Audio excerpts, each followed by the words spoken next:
Bom dia, alunos do sétimo ano. Hoje nós iremos iniciar um novo conteúdo na nossa disciplina de ciências. Então, ao longo desse mês, nós estaremos estudando a unidade 4, que fala a respeito de energia e força dos movimentos. Então, a força e o movimento são dois conceitos que eles estão, de certa forma, muito ligados. A ideia de força ela está bastante relacionada com a experiência diária de qualquer pessoa. Sempre que puxamos ou empurramos um objeto, dizemos que estamos fazendo uma força sobre ele. Então, a gente pode ver que esse conceito de força ele está diretamente ligado com o movimento, por quê? Tudo que a gente vai movimentar, qualquer objeto que a gente vai puxar ou empurrar no nosso dia a dia, quando a gente está fazendo nossas atividades diárias, a gente está exercendo uma força sobre esse objeto. A gente pode falar que a gente está exercendo um peso também sobre determinado objeto, para que ele consiga se movimentar. Até para nós mesmos conseguirmos nos movimentar, a gente tem que exercer uma certa quantidade de força, né, uma certa quantidade de esforço, para a gente conseguir realizar esse movimento. Então, quem foi que propôs essa ideia, né, essa questão da força estar relacionada com o movimento? Foi esse cientista chamado Isaac Newton. E quem foi ele? Ele nasceu em Londres no ano de 1643 e viveu até o ano de 1727. Cientista, químico, físico, mecânico e matemático, trabalhou junto com Leibniz na elaboração do cálculo infinitesimal. Durante sua trajetória, ele descobriu várias leis da física, entre elas a lei da gravidade. Então, nós iremos observar agora as três principais leis de Newton, que são justamente relacionadas com a questão da força e do movimento. Então, ele propôs essas leis e até hoje elas são, de certa forma, adotadas, né, no meio científico, principalmente no meio da física, que é uma ciência. Então, elas são até hoje adotadas, né, para poder explicar esses fenômenos relacionados com a força e com o movimento, tanto dos objetos como o nosso próprio movimento também. Então, a primeira lei de Newton, ela é chamada também de princípio da inércia. Um corpo que está em repouso permanece em repouso e um corpo que está em movimento permanece em movimento, se a força resultante sobre o corpo for nula. Então, o que a gente pode observar aí? Que se a força resultante sobre um corpo for nula, não haverá alteração no estado de movimentação de um corpo. Então, de uma forma mais breve, digamos assim, o que fala o princípio da inércia? Essa primeira lei de Newton, que é a lei da inércia, digamos assim. Quando um corpo ele está em movimento, ele tende a permanecer em movimento. E se ele está em repouso, né, ou seja, se ele está parado, ele tende a permanecer parado. Vocês já observaram, por exemplo, que quando a gente está num carro, está lá alguém dirigindo, a gente está no carro, né, não importa qual banco que você esteja, pode ser no banco lá do banco de trás, do banco da frente, enfim, você é o passageiro. E aí, mesmo que você esteja com o cinto de segurança, vai acontecer o que eu vou falar agora.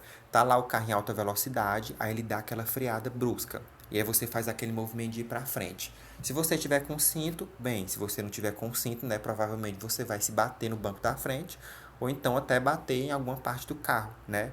Justamente por isso. Porque a inércia ela vai explicar isso, né? Porque como está sendo empregado uma velocidade, aquele veículo está em movimento, é como se a gente que estivesse dentro do veículo, a gente também tivesse em movimento. Então, quando o veículo ele vai fazer aquela freada, é como se a gente continuasse em movimento. Então, a gente tende a ir para frente, né? No sentido que o carro estava se movimentando.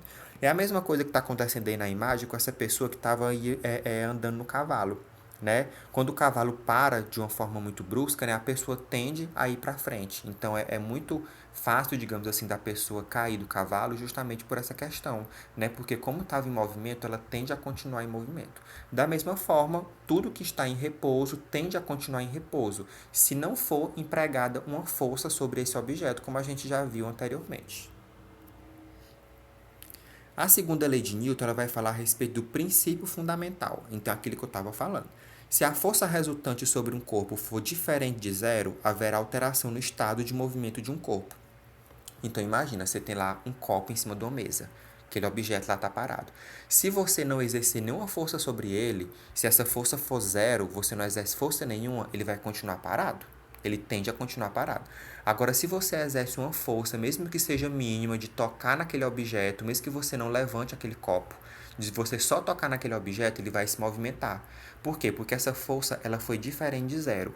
Então, todo objeto que você aplica uma força, por menor que ela seja, ela sendo diferente de zero, esse objeto ele tende a ter uma alteração no estado de movimento. Então, ele sai do estado de repouso e ele passa a se movimentar devido àquela força que você aplicou nele. Já a terceira lei de Newton é a lei que vai falar do princípio da ação e reação. Sabemos que a força é fruto da interação, ou seja, uma força atuante em um corpo representa a ação que este corpo recebe de um outro corpo. Aquilo que eu já falei, né? Quando a gente aplica uma força no objeto, o objeto vai se movimentar justamente porque nós aplicamos uma força diferente de zero sobre ele.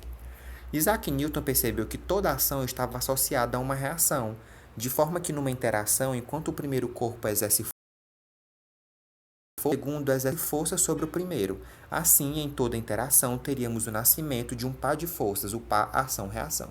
Então, vamos imaginar a seguinte situação. Você está lá, na sua casa, e aí você tem uma caixa que está lá e você precisa movimentar aquela caixa e levar para determinado local. Então, você vai aplicar a ação, que é o quê? A força que você está aplicando naquele objeto. Então, é uma ação que você está fazendo de pegar aquela caixa para levantar. Quando você leva dentro do você vai sentir. Então, esse sentimento do peso que aquela caixa pesada está aplicando sobre você, que está tentando levantar ela, é como se fosse uma reação desse corpo sobre você. Então, é por isso que o Isaac Newton propôs que toda ação requer uma reação. Então, você pode aplicar uma força sobre um objeto e você conseguir movimentar ele. Só que dependendo do peso que ele tenha, dependendo da resistência, vai ter uma reação. É como se você fosse imaginar, por exemplo, você tentando empurrar uma coluna que tem na sua casa, uma coluna que tem no terraço, ou enfim, uma parede, por exemplo. Você, obviamente, não vai conseguir empurrar. Por quê? Porque está tendo uma força de atrito, ele está tendo uma reação, né? Uma força contrária sobre você. Então, mentalizem isso. Toda ação requer uma reação. Não importa se essa reação ela seja pequena ou se ela seja uma grande reação sobre você. Mas o que interessa é vocês entenderem isso, que toda ação vai requerer uma reação. Então, para recapitular aqui as 3 leis de Newton. A primeira, que é a lei da inércia.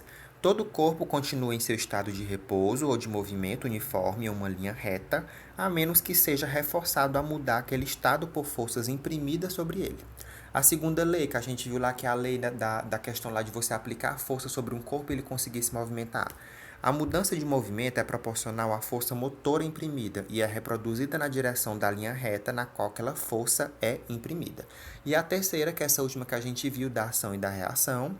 A toda ação há sempre oposta uma reação igual, ou as ações mútuas de dois corpos, um sobre o outro, são sempre iguais e dirigidas a partes opostas. Então, para ficar de uma forma mais resumida, para vocês entenderem aí essas 3 leis de Newton que a gente viu.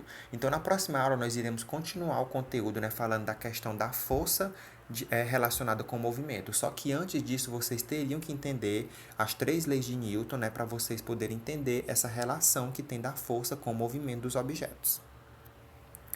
Então, vocês vão agora aprofundar os conhecimentos de vocês, fazendo a leitura e resolução de questões dessas páginas que estão aparecendo aí na tela, e vão enviar para mim no WhatsApp até o dia 5 de junho para que seja feita a correção.